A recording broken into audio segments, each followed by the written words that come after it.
So what I've tried to do here, I've been asked several times, and I think it's diagnostic of the moment. I've been asked several times to revisit my 2018 book. In 2018, I had two books come out. One was the Struggle for Freedom from Fear, the Gender Violence Survey of the World.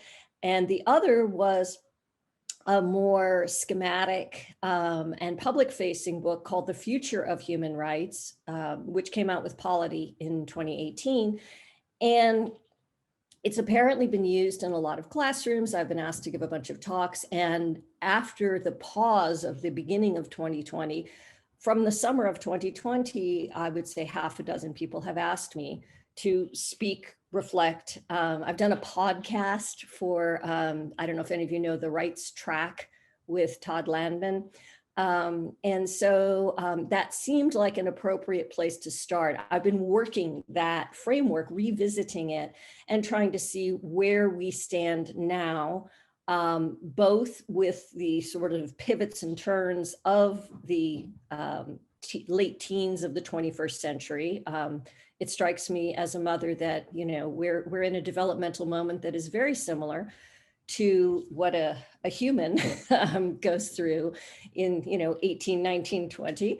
And also, you know, given what the pandemic diagnoses and shifts in terms of globalization in general and human rights in particular.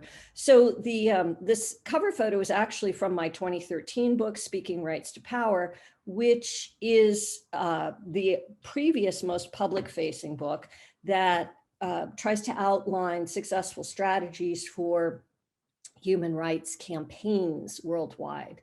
And so again, this exercise is trend spotting, as I was trying to start in 2018, and public-facing application, and sort of surveying all of that from the perspective of the rising wave of research. I also edited, by the way, it's just come out, but has not been very much distributed yet, a reference work with Edward Elgar Press that has a whole series. And I'd done a bunch of edited volumes, expanding human rights, contracting human rights, contesting human rights. The new one that came out somewhere in the mists of late 2020 is called A Research Agenda for Human Rights. So it's more like a handbook and, you know, stand on the shoulders of giant colleagues as always. And I just want to shout out to that, because this may also, for those of you in specific areas, be a potential source of guidance. Okay, next slide, please.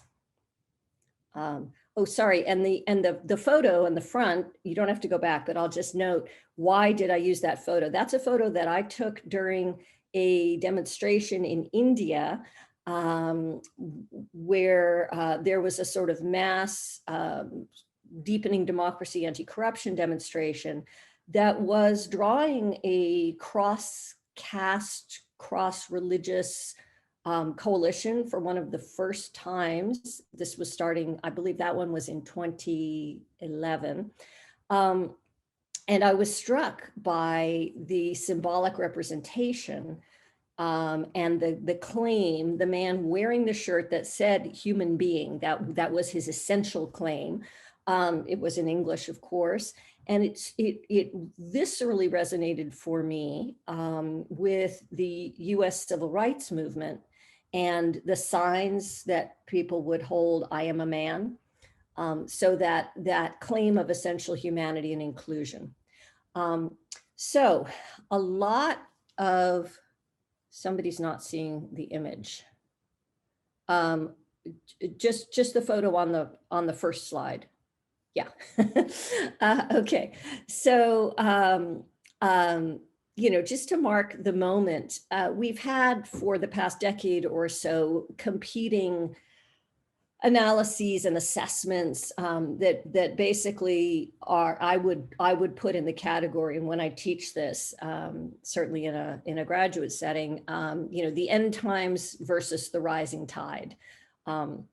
And clearly we can point to historic progress if we, the arc of history and the centuries of succession of emancipatory movements from anti-slavery to anti-apartheid. We can look at a marked development of the human rights regime and what is referred to as the justice cascade, at least institutionally, at least in theory.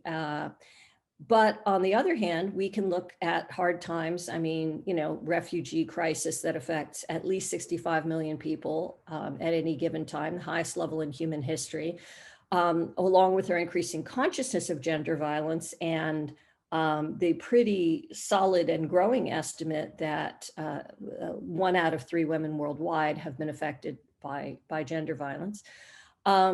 And so we have harsh criticisms of the classic human rights literature, which I struggle always to reclaim, to advance, that on the one hand, usually the right hand, that rights are too much, that rights impinge on sovereignty and should be more determined by national processes. That sometimes comes from a post-colonial perspective as well. On the other hand, usually the left hand, we have the sort of, so Hopgood is really the end times, but then Samuel Moyn comes in. I mean, his book literally, rights are not enough, because he claims they don't systematically include economic and cultural rights. And of course, normatively, they're intertwined from the origins, but in attention, in practice, in efficacy of the institutional regime. And then, of course, we have rights are the wrong kind, and that the idea that no sort of Western and legally derived concept, and we have, can never be sufficient, or at a very bare minimum must be translated, vernacularized. And I would say that the website Open Global Rights kind of responds to that, not in the sense of resolving, but in the sense of bringing to bear exactly what we need to address that concern. And so, the rising tide photo is Maria da Penha in Brazil. No, I'm also trying to have, my images are selected to illustrate a range of issues, a range of locations. So the first one is from India, and from a sort of real democracy, anti-corruption protest. This one, Maria da Penha, is, some of you may know, campaigner against gender violence, and on the base, she's a survivor of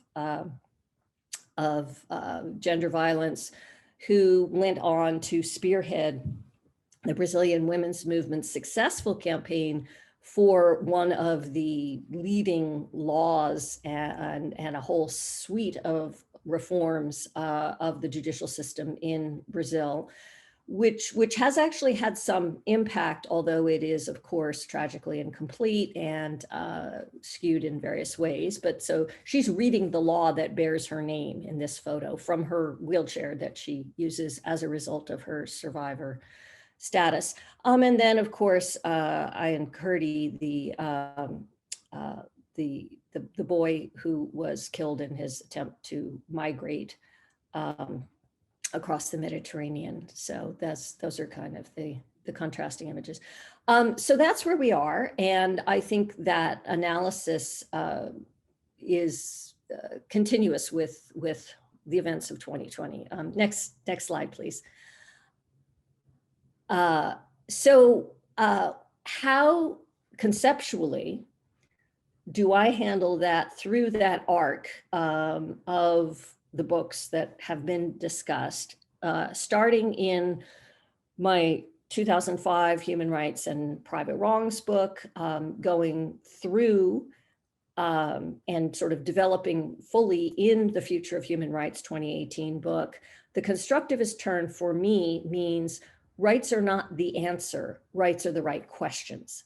And that, I think, is particularly pertinent for trying to map out a research agenda. And if we wade through the norms, So I don't make the full constructivist turn, like we just go out and talk to people and see what they think their rights are. I think there is something about the historical dialectic and when they're planted and how they're expanded. But I think if we survey that and engage with that, what we find is that there are three kind of overlapping normative questions, and that most of what we see can be mapped in this way, that rights struggles, campaigns, developments, justice cascades, etc., are always addressing either who is human, so who's included. And I take this a little bit from some of the literature on citizenship, by the way, that tends to proceed in a similar way. Who is human, what is right, or who is responsible, which is, of course, the big question and the least attended.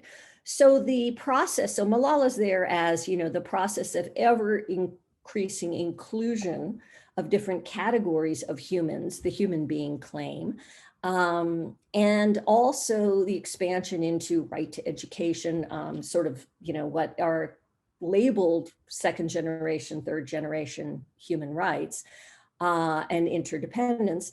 And Ai Weiwei is working a well-established kind of claim upon the Chinese state in terms of basic civil liberties, but of course falls down in terms of responsibility and accountability. So overall, my survey through all these edited volumes particularly is that the principles and process of human rights are positive, are worthwhile, but the implementation responsibility is where things have fallen apart increasingly. And that the answer, if there is one, is to reconstruct from practice, to reconstruct from the lived experience of emancipatory movements, but also of institutional reform and the failures and shortfalls of those things to keep going. Next slide, please. I will have to speed up.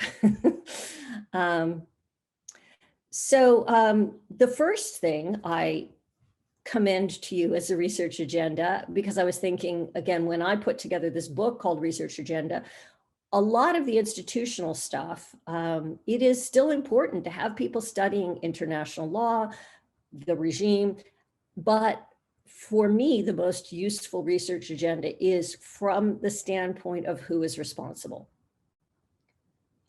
Not so much about the operating principles necessarily, or other things that are more of the canon. I think we've got a lot on that front, but look at this range, look at the connections among these different streams of institutions. Really, it is a collective regime. We say that, but I would like to see us take that more seriously, advance that conversation about the collective interconnections among the streams, the multi-level, and many research projects at the end kind of come to the little sort of implementation,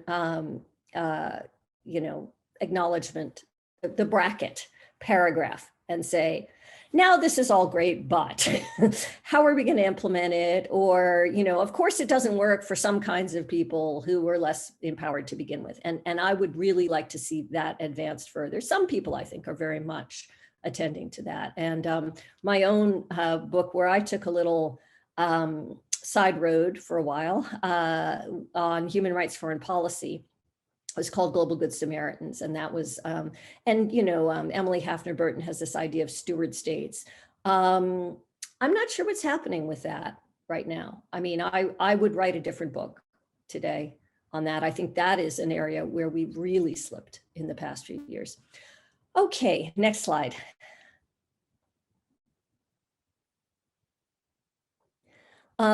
So besides the regime, I think in terms of the actual processes and developments, there's a rubric that I laid out in the book that built upon that series of edited volumes I told you about, and tried to sort of summarize where we are.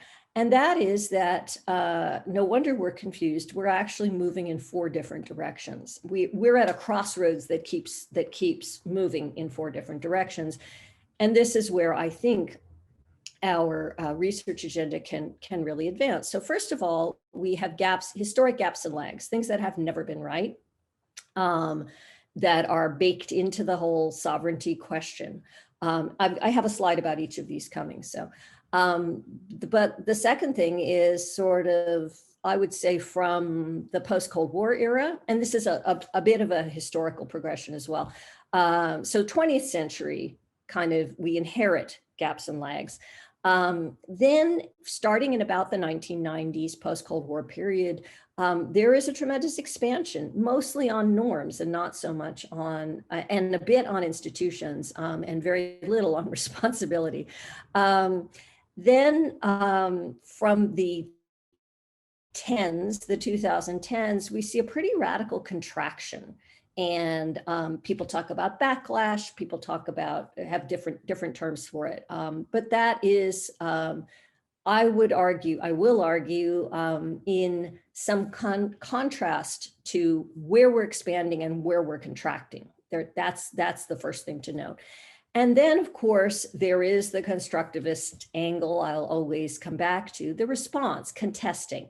And to see this not as a progression, nor as a, sort of a linear regression, but rather as an ongoing process of contestation and studying the requisites, results, and dynamics of contestation is increasingly where my own research agenda is going. And from the titles of your papers, where many of you are situating yourselves.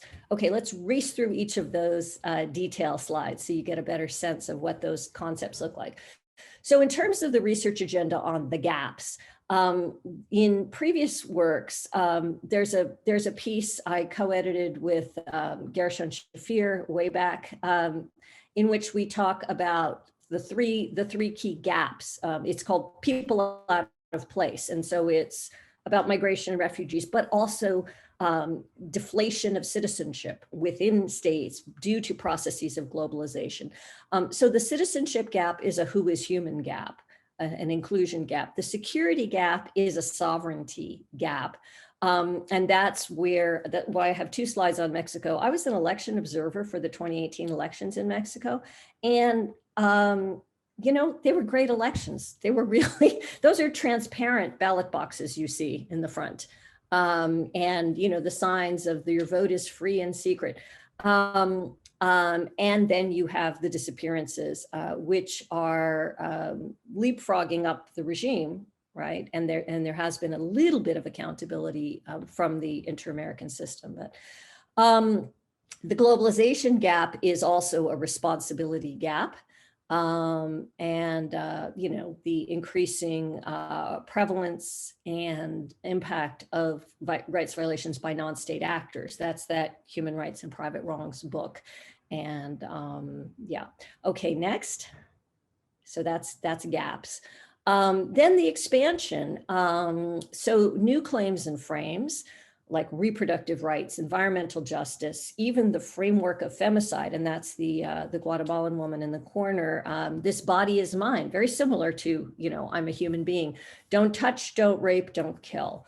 Kind of a pretty direct response to femicide in the Americas, and very much based on an identity claim also in terms of her indigenous dress, her presence in public space as an indigenous woman.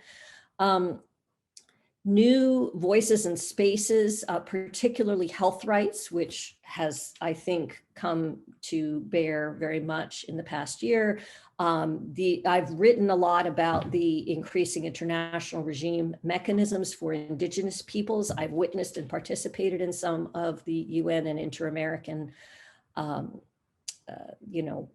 institutions. Again, but I'm sharing this because these are where I see some of you going and where I would encourage and guide you to go. And of course, introducing new mechanisms to expand the repertoire of the regime. perhaps to close some of those gaps. So universal peer review in the UN, increasingly rights-based public policy, participatory planning processes, urban planning, things below the level of the state that can turn out to be quite significant and consequential, particularly in the global South, and crossing over the civil, political, economic, social divide. So fair trade, financial inclusion, attention to public goods, which are rights issues that again, I would suggest that we attend to. So these are mostly how issues. Some of them are who issues. We're still not getting a lot of traction on responsibilities. Next slide.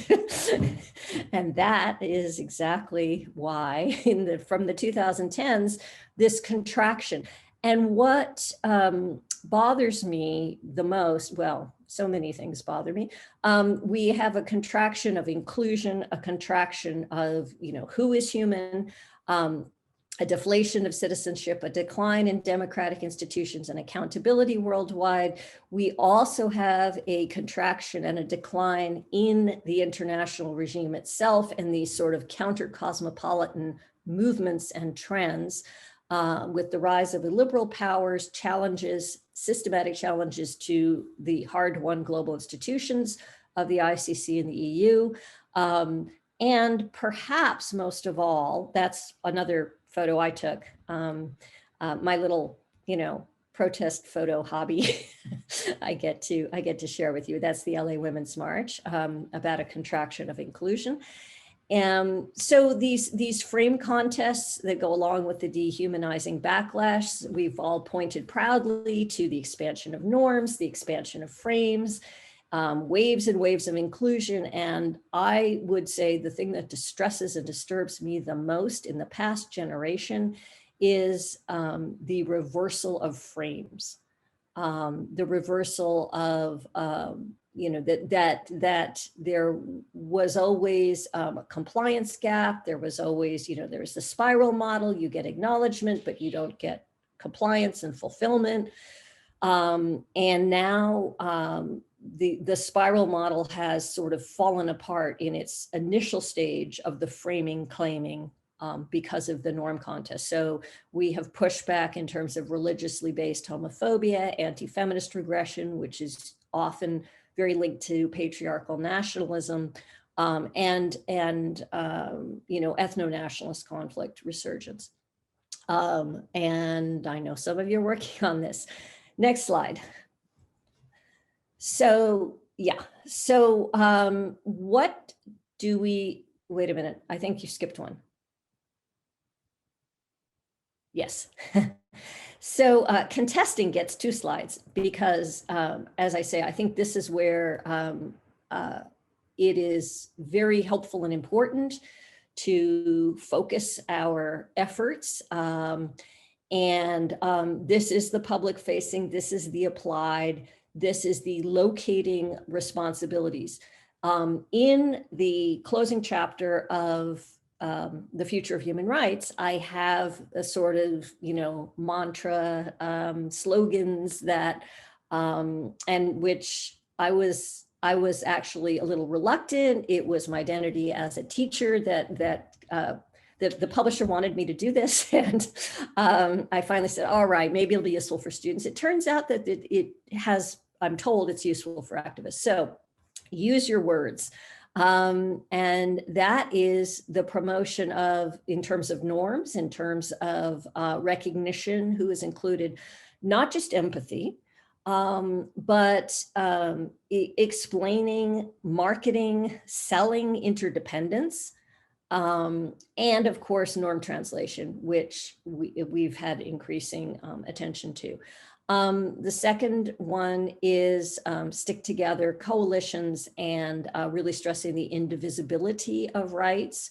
So the first photo there, the Brazilian soccer star of the online anti-trafficking campaign around the Brazil's hosting of the World Cup, is the kind of symbolic politics, use your words, positioning positive masculine identities to contest gender-based exploitation.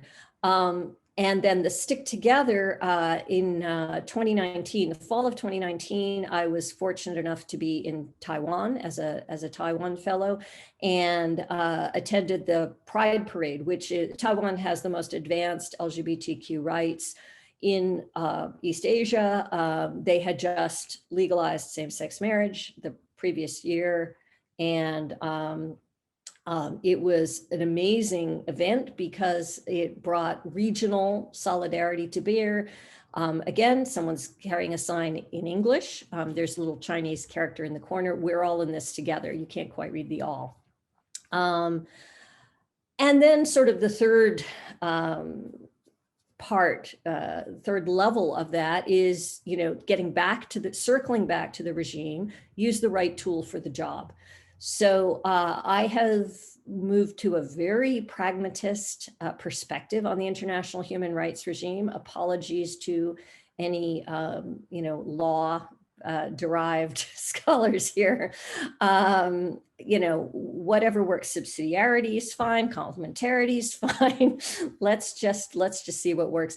So expanding the legal toolbox, but also really attending to that multi-level character. We've had some takeoff in terms of the NHRIs, and a couple of our colleagues have done some fabulous work on the national level. Don't forget the regional level. I'm a little particularly influenced by that because a lot of my early work was in the Americas, and the inter-American regime has been quite robust. But I think there are promising developments in Africa, for example. Remember the functional institutions and not just the governance institutions. Attend to the local level. I've got, in one of those volumes, I've got a chapter by Michael Goodhart on human rights cities that I think is very promising and inspiring.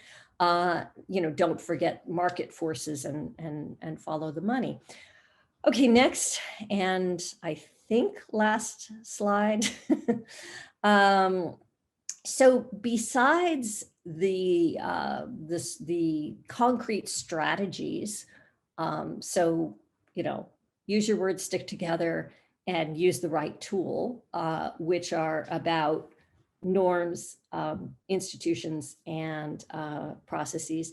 I have a few other observations following that arc from 2013, Speaking Rights to Power, through 2018, Future of Human Rights, and what I'm really thinking about right now in terms of how we move forward into the third decade, into the coming of age of the 21st century. And that is that, constructing rights, contesting rights is a process.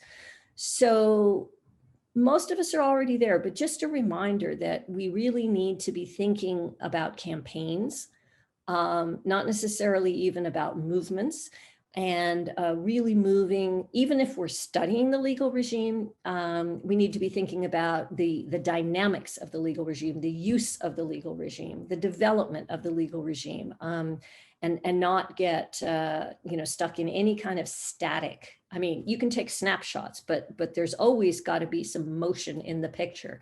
And in terms of campaign and movement dynamics, protest plus.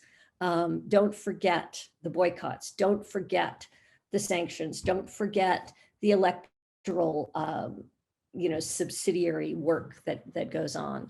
And so if we want, and this from the LA Women's March, it's not a moment, it's the movement.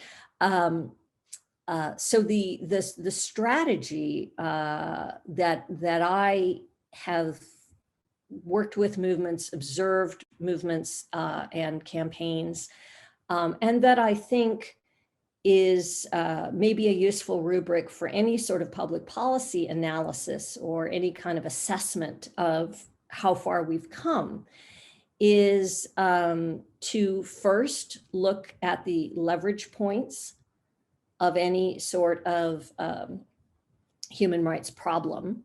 So not just identify the problem, but what are the power, map the power relations and identify the leverage points. Then, of course, the difficult part, is, and I forgot to point out that maybe intuitive, that the colors I've used on the slides are sort of coded around the four directions, right? So the leverage points are going forward. The responsibility is always going to be the potential barrier. But then locate where there are gaps in responsibility, potential incentives for change. It's somewhat intuitive, but sometimes it gets skipped.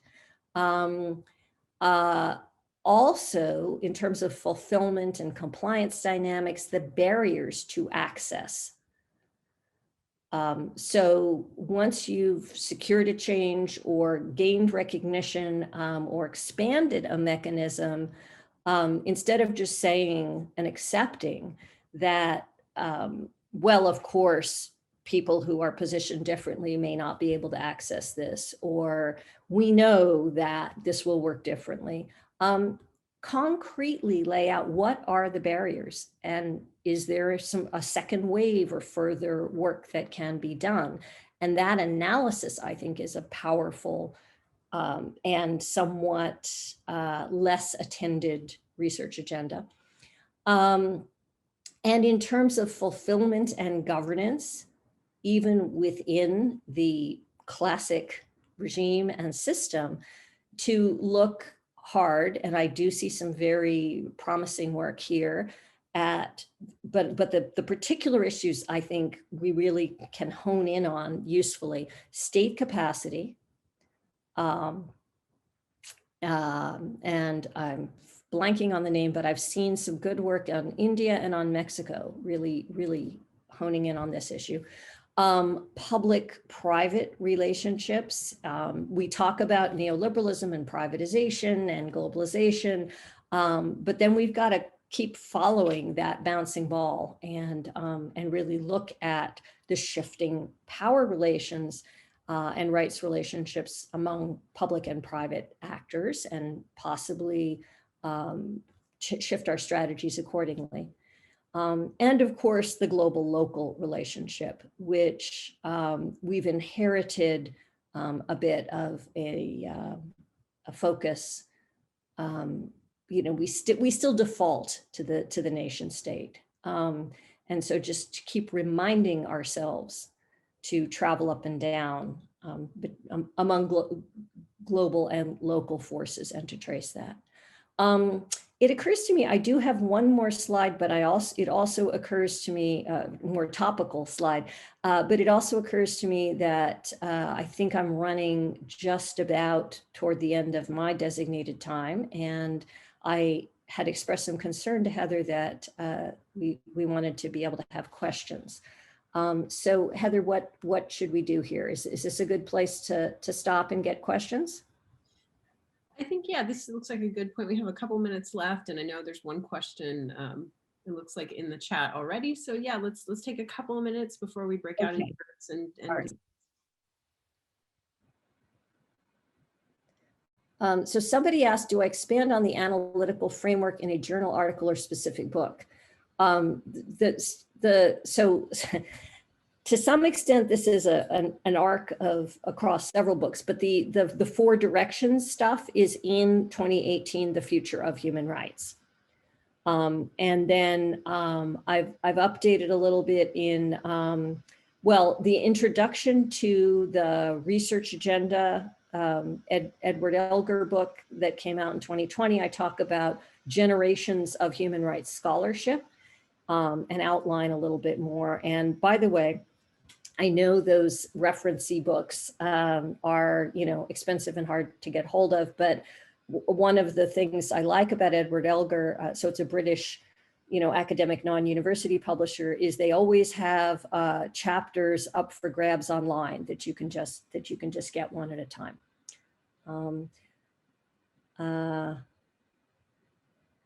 And we have a recommendation: Politics of Institutional Weakness in Latin America. Great. Yes, so that is precisely what I'm talking about in the last slide. Okay, so questions?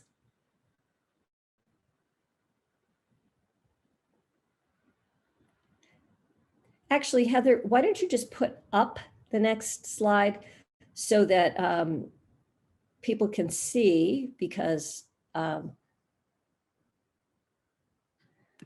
so in my own work this past year, what I've also done is I've done a couple of short pieces. I did a blog on the new security beat called Why Feminism is Good for Your Health. One of the things that I've been thinking about in terms of mapping the impact of COVID, so this just kind of shows you how this can be applied as well as where I'm going with my research agenda. The COVID crisis is very much a who is responsible crisis. The lags, the way the lags affect it is the citizenship gap, people out of place, intersectional second-class citizens are precisely who is being most affected. The expansion is, that the prior recognition of health as a human right has facilitated some recognition and some challenges to international regimes. I've been doing some more reading on health and human rights to try and locate more, what's at issue in terms of the COVID crisis. And so I've learned that the right to the highest attainable standard of care is certainly an issue for like what's happening in India right now, but also, of course, for the US and many other countries, equity of access, non-discrimination in health. And in another project that I'm participating in, people are thinking a lot about securitization and abuses in the name of health and tracking. There's a long history of that. In terms of the contraction, where I see the agenda for looking at the impact of COVID is, human rights are universal, indivisible, and interdependent. Interdependence has bit the dust this year. That's where I am most concerned. Interdependence among civil, political, and economic, social rights has declined. I mean, attention to, recognition of, and also, of course, public-private actors. And the response, which flows very naturally, is feminism. And I mean this in 3 different ways, in terms of an ethic of care and a feminist consciousness of precisely this interdependence between all the developmental aspects of public-private, economic, cultural, social conditions for flourishing, in terms that in the blog I discussed Why Feminism is Good for Your Health, we talk about the observation, the thin observation that female-headed regimes have done better, the COVID champions, but they're not just female-headed. These are care-based societies. And we did a quick analysis that shows that not just women's leadership or women's empowerment, but women's empowerment and gender equity is significantly correlated with a better COVID response and better health conditions in general. And so the kind of power shift that we need to see to facilitate a better global governance response and a rights-based expansion of health rights in response to the pandemic would be a more feminist foreign policy and feminist global governance.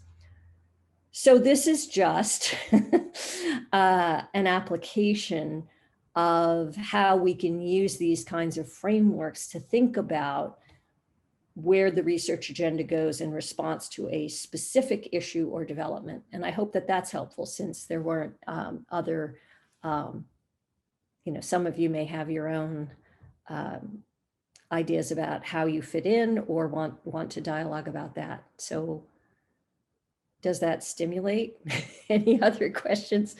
Or is this just a lot? It is a lot, but.